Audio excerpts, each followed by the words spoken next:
I call Denise Roach. I rise to take a call in this debate on services for business, and I'm going to direct my remarks to WorkSafe New Zealand, sir. Today is Workers' Memorial Day, so it's a good time to reflect and assess whether our industrial relations framework and the mechanisms that the government has to support healthy and safe workplaces is fit for purpose. Over the last 5 years, sir, 287 workers went to work and didn't come home. Last year in New Zealand, 47 people died at work, and that was down from 2013 when 57 people were killed.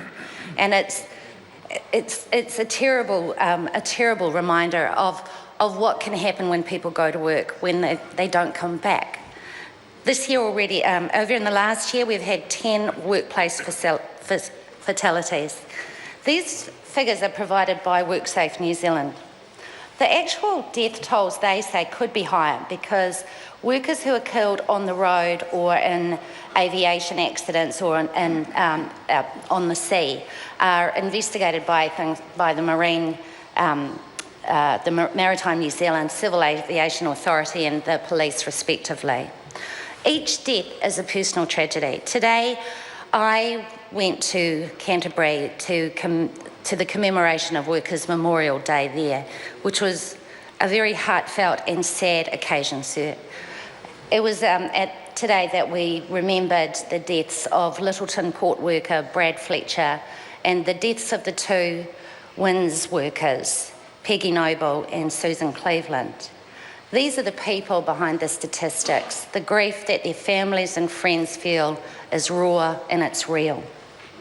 As well as the social costs, there's the economic costs. WorkSafe New Zealand suggests that the cost of the death rate is a conservative $3.5 billion each year.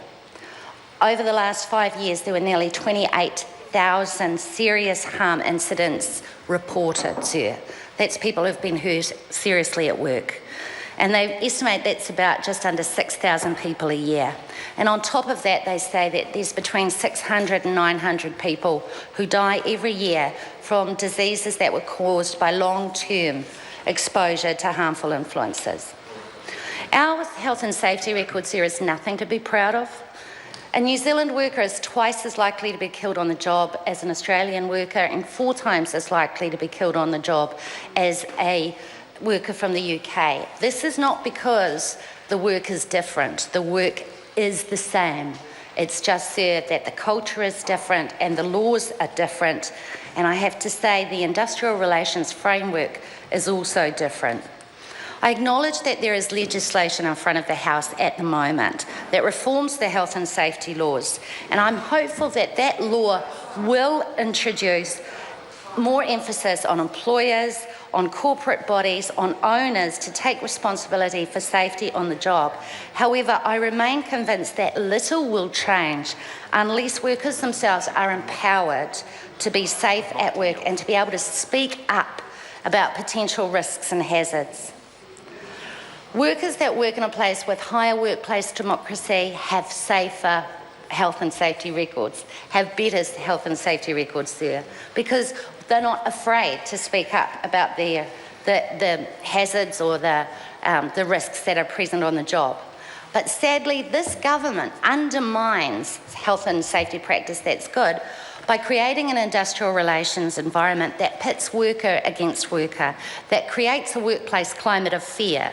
And they've done that through the introduction of youth rates, through the 90-day fire at will legislation, through the changes to the Employment Relations Act that make it harder for workers to join a union or to negotiate collectively.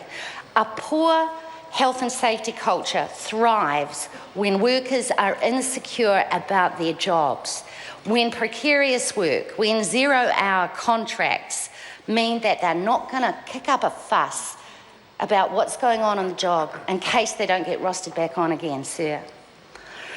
Sir, we know that, when we've seen it time and time again, that workplaces with high union membership and good workplace democracy are safer workplaces, and we just have to compare Huntley Mine with Pike River Mine and what happened there. I do want to acknowledge the sterling job that Workplace New Zealand are doing. Thank you.